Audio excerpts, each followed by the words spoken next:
Wabarakatuh.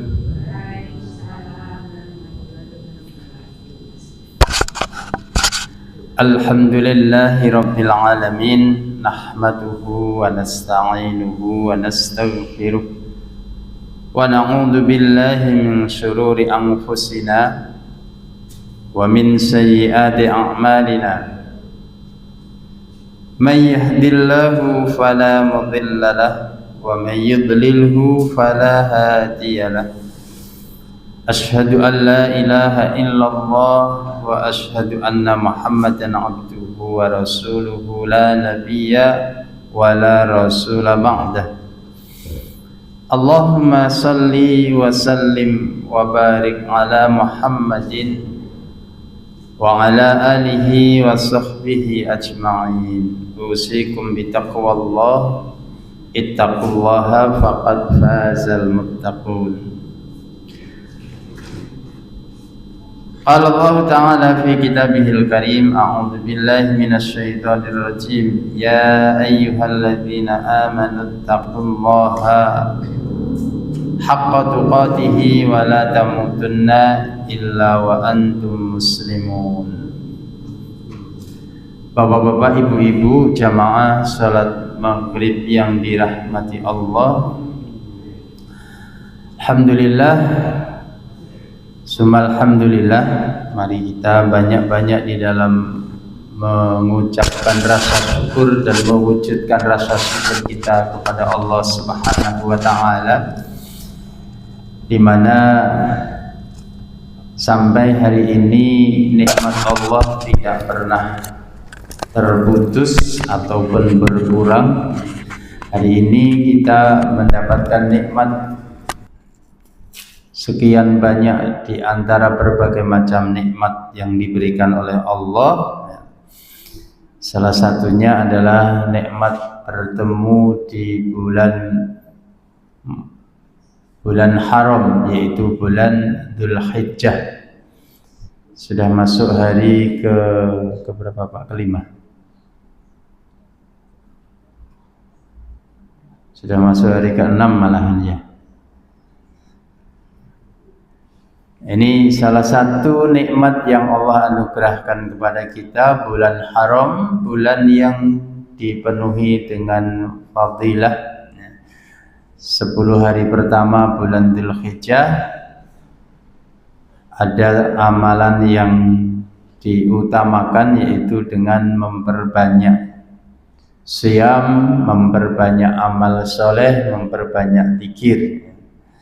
Dan yang paling afdalnya siyam di tanggal 9, tanggal 9, kemudian di tanggal 10 sebelum melaksanakan salat Idul Adha. Jadi berangkat dari rumah mulai dari sebelum subuh terbit fajar itu sampai nanti melaksanakan salat Id. Pulang dari sholat Id baru kita minum ataupun mungkin makan ya. Jadi itu puasa beberapa jam di tanggal 10 Dzulhijjah ya. Kemudian juga nikmat kita diberi kesempatan oleh Allah untuk tetap istiqamah menjalankan majelis ilmu. Semoga apa yang kita lakukan semua ini adalah nikmat sekaligus perwujudan rasa syukur kita atas nikmat yang dianugerahkan kepada kita, sehingga la in syakartum la azidannakum. Nikmat Allah semakin bertambah dan terus bertambah, dan tentunya nikmat yang membawa barokah. Kita lanjutkan pada pertemuan yang terakhir ya. Kita sampai kepada hadis Rasulullah Sallallahu Alaihi Wasallam tentang masih di bab al-hubbu fillah, mencintai karena Allah. Allah mengaitkan kesempurnaan iman dengan saling mencintai karena Allah. Dan kesempurnaan iman itu yang akan menjadikan kita pasti masuk ke dalam jannahnya Allah Subhanahu wa ta'ala. Dan satu amalan yang paling mudah untuk bisa menumbuhkan dan menjaga ikatan iman di dalam hati kita adalah dengan afsyus salam, menyebarkan salam di antara kita. Itu kita biasakan dengan mengucapkan salam saat bertemu dan juga mengucapkan salam saat berpisah. Yang paling afdal adalah yang mendahului.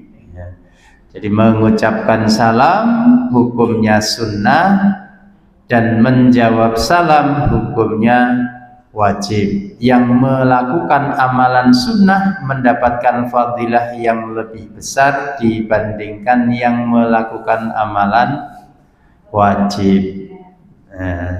Maka kita dahului mengucapkan salam agar mendapatkan fadilah yang lebih besar dari Allah Subhanahu wa ta'ala.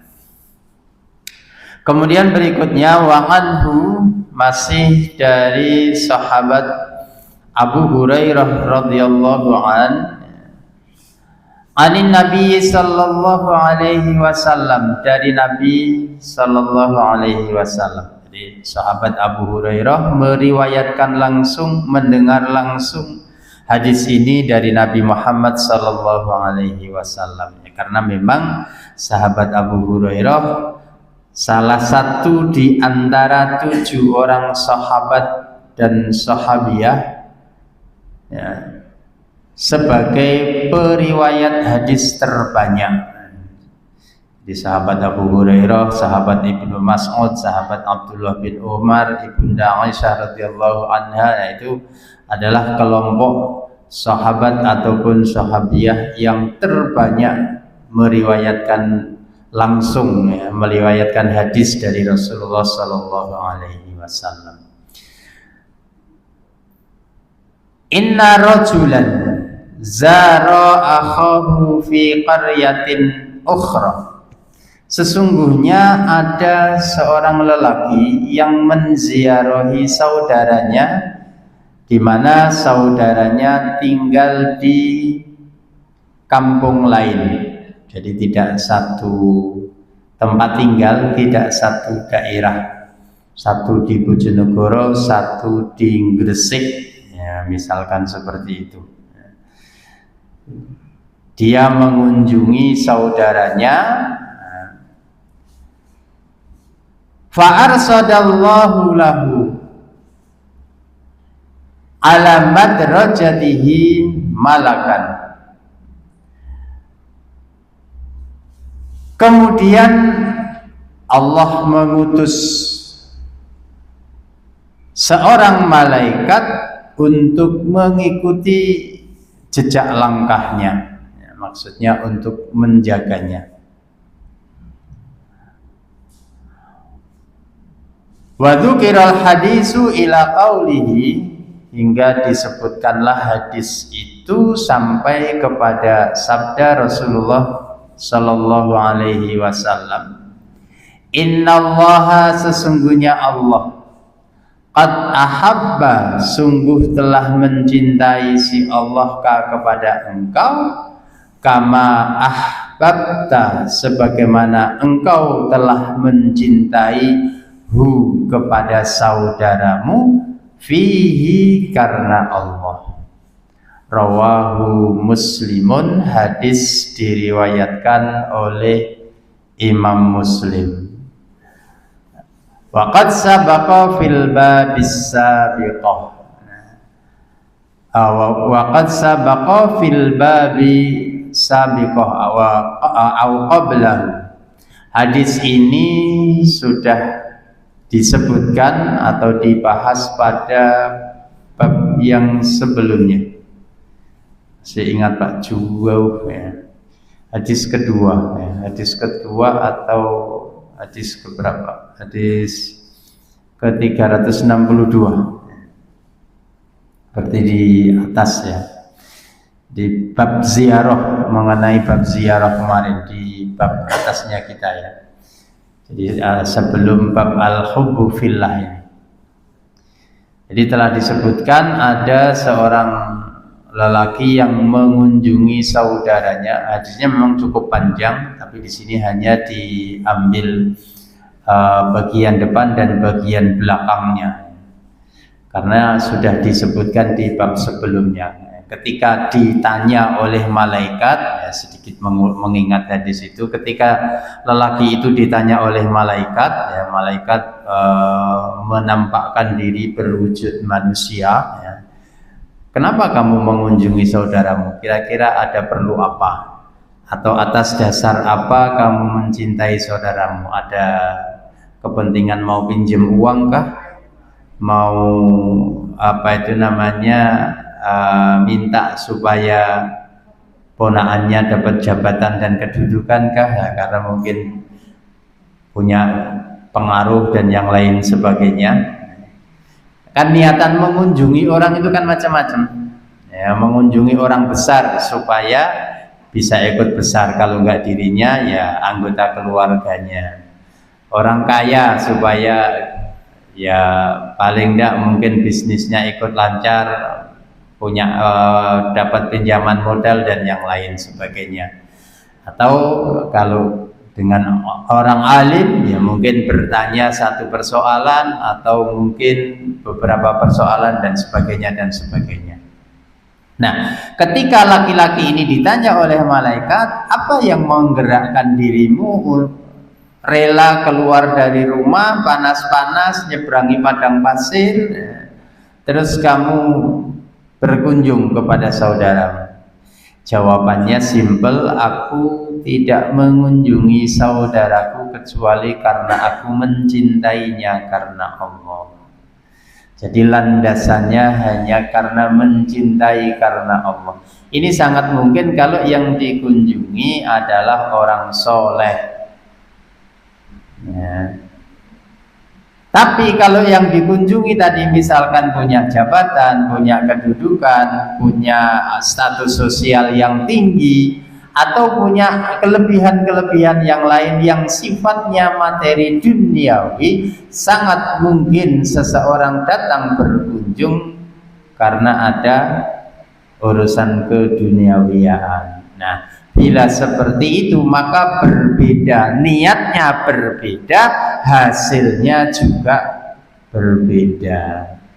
Maka intinya satu, apapun kondisi orang yang dikunjungi, punya status sosial yang tinggi kah, punya jabatan yang tinggi kah, atau mungkin orang biasa-biasa saja kah, kalau datang mengunjungi orang tersebut niatnya adalah karena Allah, maka jawaban dari malaikat ya, innallaha qad ahabbaka kama ahbabtahu fi, sesungguhnya Allah betul-betul telah mencintai kamu sebagaimana kamu telah mencintai saudaramu karenanya ya. Dan ini kayaknya nggak mudah karena ngelegake waktu, ngelegake uang untuk sekedar berkunjung kepada orang lain yang mungkin tidak memberikan keuntungan secara materi, itu kayaknya sangat berat sekali ya, sangat berat sekali. Yang maka kalau ada kesempatan-kesempatan yang menjadikan hati kita ringan itu ya sebisa mungkin kita manfaatkan.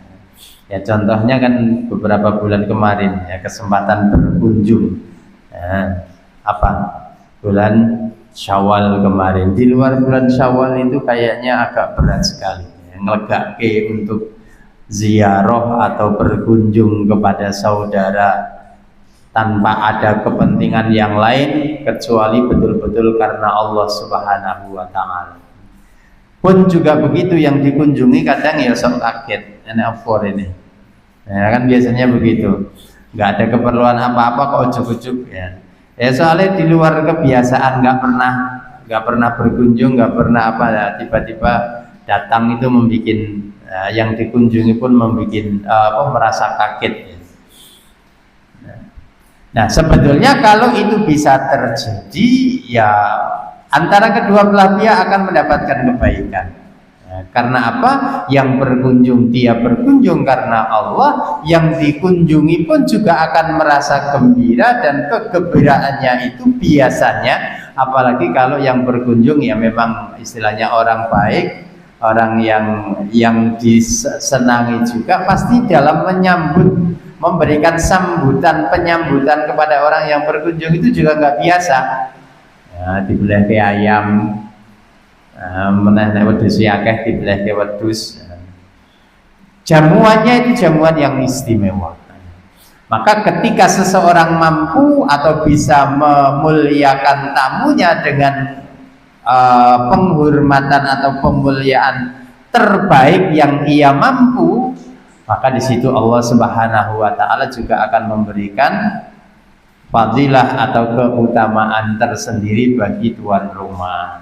Kita kalau di hadis yang sebelumnya sama, sebagaimana saling mencintai karena Allah dikaitkan dengan iman, memuliakan tamu itu juga dikaitkan dengan iman.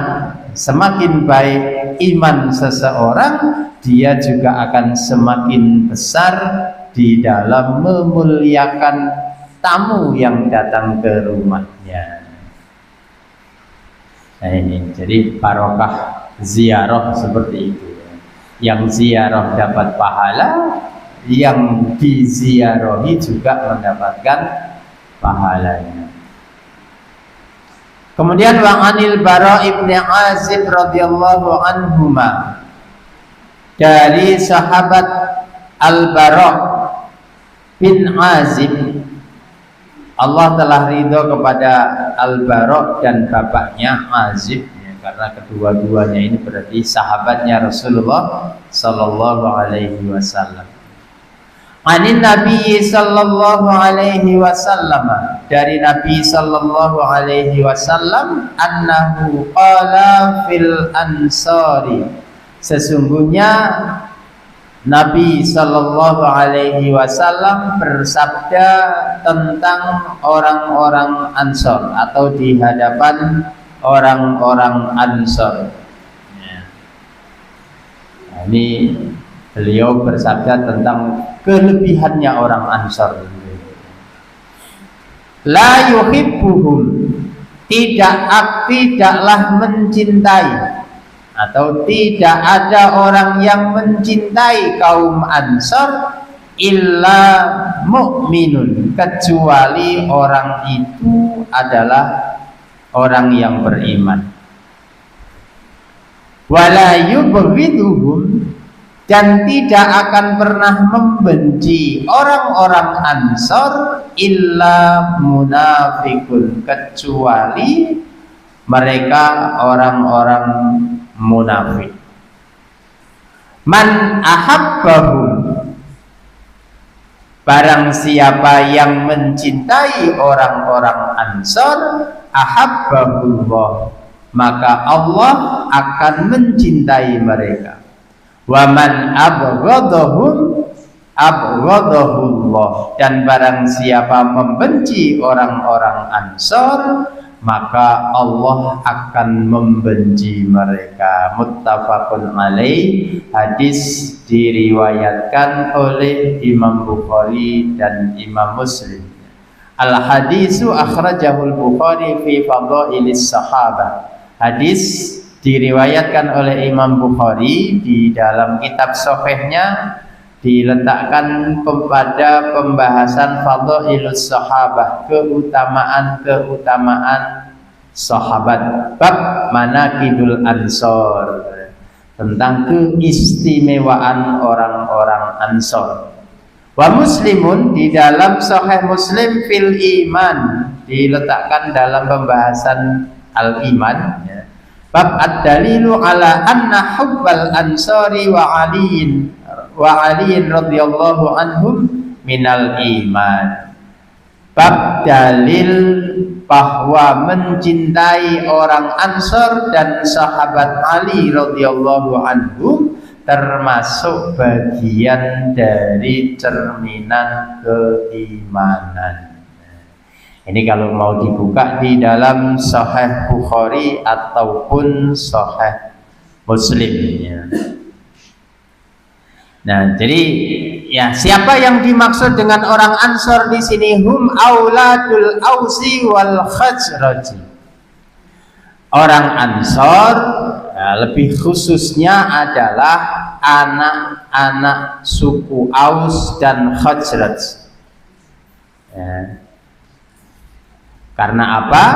Wahadal ismu islamiyun sammu bihi linasrihimul islam bin nafsi wal mali wa mu'adatihim sa'iran nasi isaran lahum. Penyebutan ini adalah penyebutan dari Islam, ya, dari Rasulullah, dari Allah dan Rasulnya. Mereka diberi nama Al-Ansar karena mereka telah menolong Islam dengan jiwa dan raga mereka, ya. Dan sekaligus menolong seluruh manusia. Maksudnya di sinilah sahabat yang datang dari Makkah terutama, isaron lahu, dengan lebih mengutamakan mereka dibandingkan diri mereka sendiri, sebagaimana yang dikisahkan oleh Allah Subhanahu wa taala di dalam salah satu firman-Nya, walau kana bihim khasasah. Nah, di situ.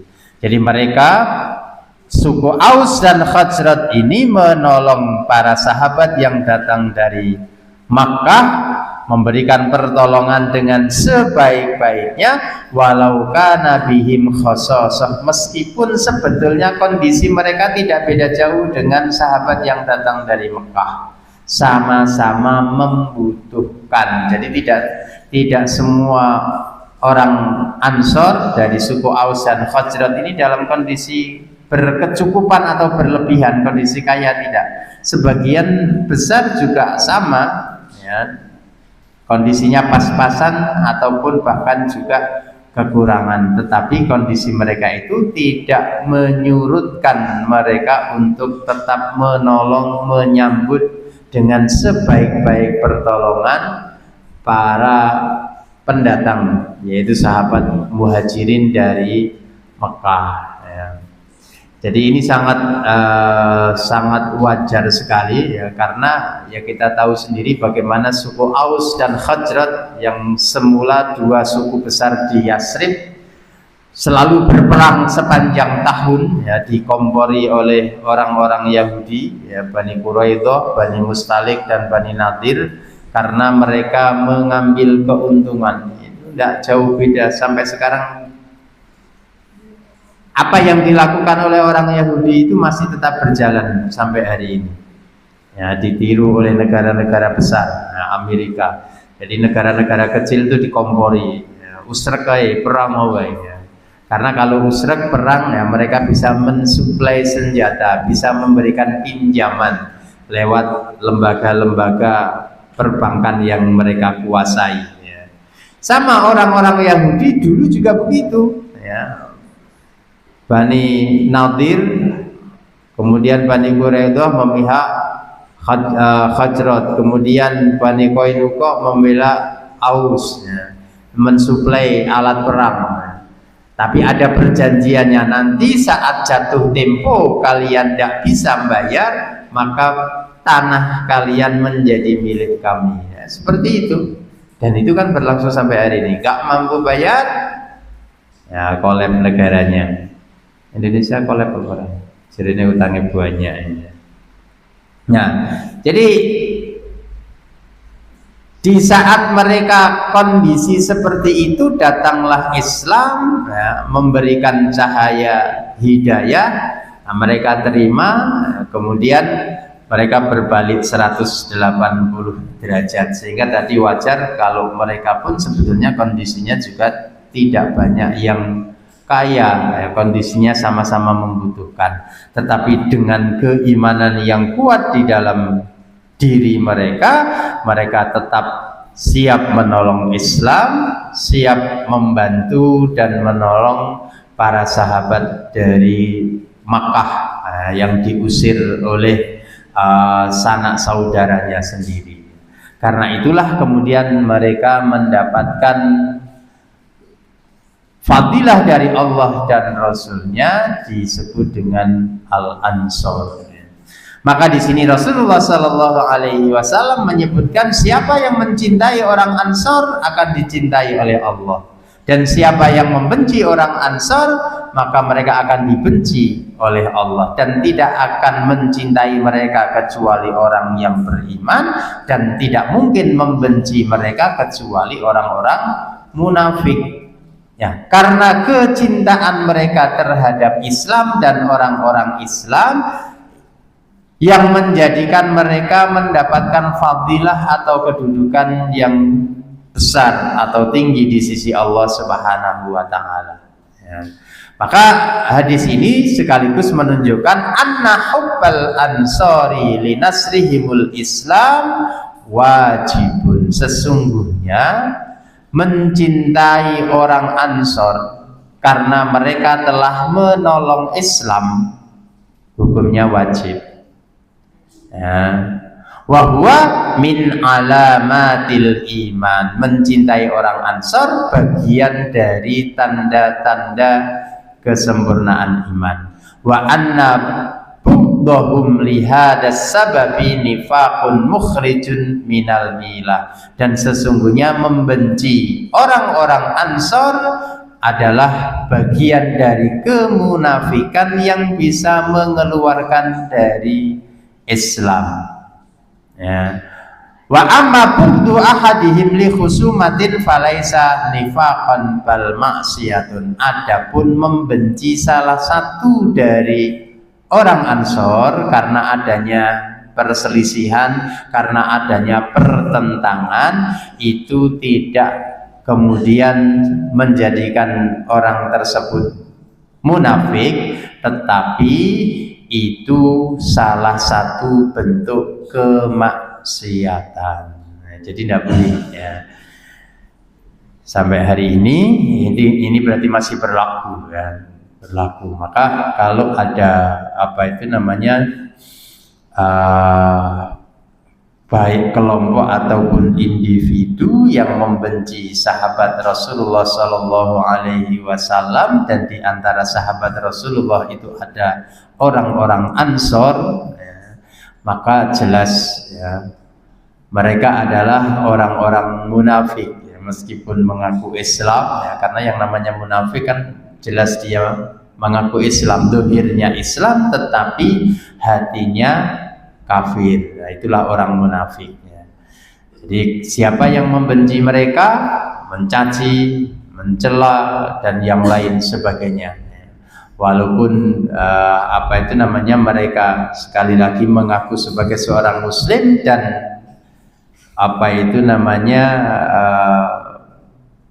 seolah-olah berpihak kepada orang Islam. Nah, ini seolah-olah ya, bukan membela sesungguhnya. Tetap secara iman, secara akidah ya, dalam akidah Islam, keyakinan Islam, mereka termasuk orang munafik. Kalau tetap dalam kondisinya itu, mereka bisa dianggap keluar dari Islam.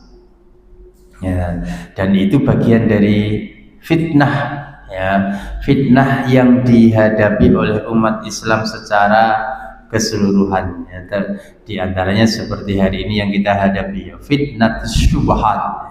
Fitnah syubhat, fitnah keraguan-raguan, kesamaran, ketidakjelasan terhadap iman, terhadap Islam, terhadap satu perkara, sehingga orang Islam ragu, bimbang untuk menentukan sikap. Ya, salah satunya kemarin. Sekarang masih perang enggak sih? Masih perang enggak, Pak? Oh, masih ya. Itu kan umat terbelah, yang satu mendukung, mengiyakan, bahkan memuja-muja ya. Padahal di dalam kesepakatan ahli sunnah wal jamaah jelas ya, bahwa Syiah itu adalah kelompok yang menyimpang dari Islam, walaupun ya banyak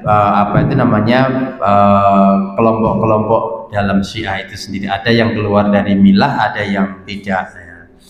Tetapi secara secara umumnya seperti itulah. Kalaupun mereka melawan yang menindas umat Islam, itu berbeda cerita. Belum tentu tujuan mereka adalah menolong, belum tentu, tapi ada tujuan tersendiri. Ya kita hormati, karena itu pun juga sudah disabdakan oleh Rasulullah SAW. Kalau orang Islam tidak mau menolong orang Islam yang lain, yang dimaksud di situ adalah saudara kita di Palestina, maka ini orang yang datang dari tempatnya Salman ini yang akan memerangi orang-orang dolim.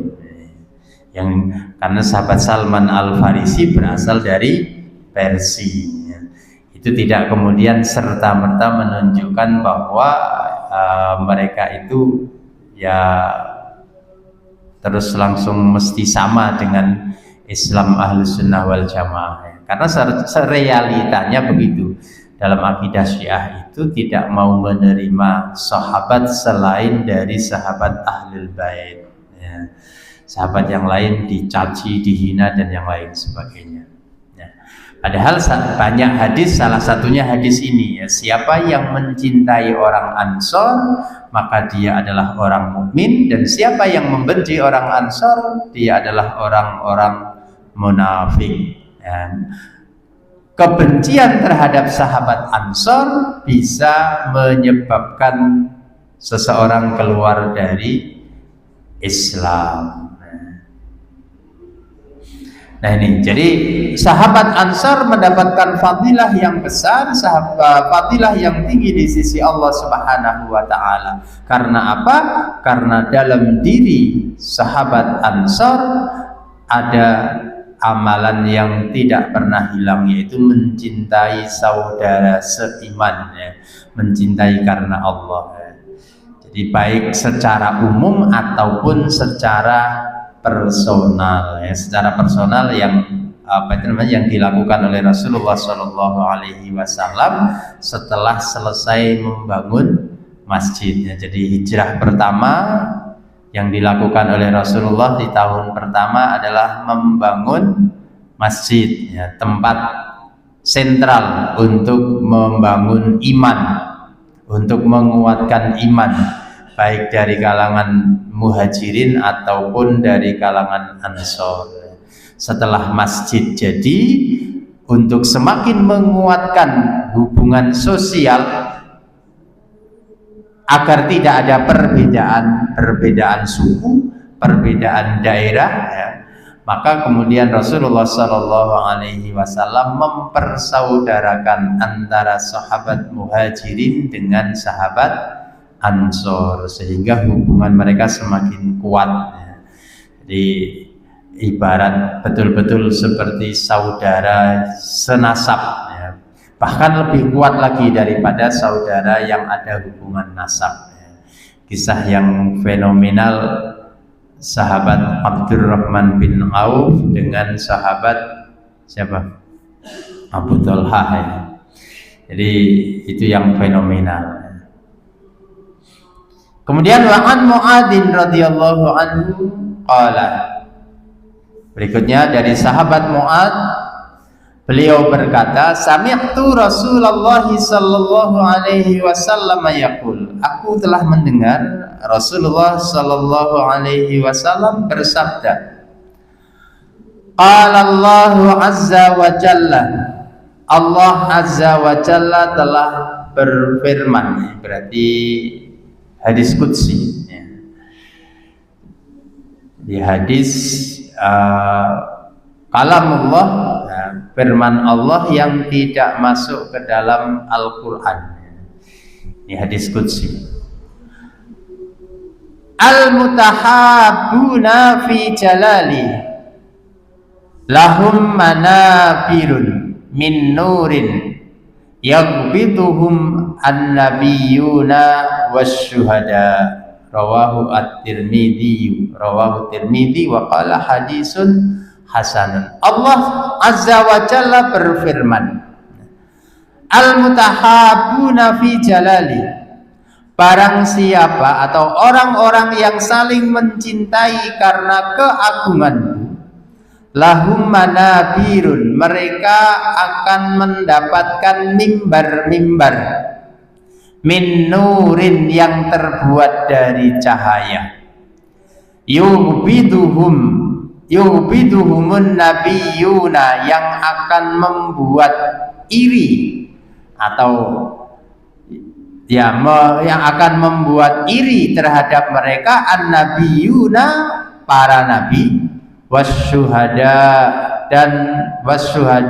dan orang-orang yang mati syahid. Padahal para nabi sudah punya tempat tersendiri yang tidak mungkin bisa digapai oleh selain para nabi. Kemudian para syuhada juga sudah mendapatkan tempat tersendiri yang tidak mungkin dicapai oleh selain para syuhada.